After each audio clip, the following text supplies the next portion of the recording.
এটা আছে জাত বান্দর।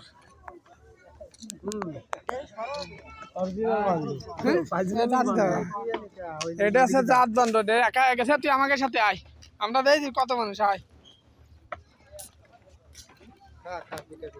এটা আছে পুরো জাত বান্দর।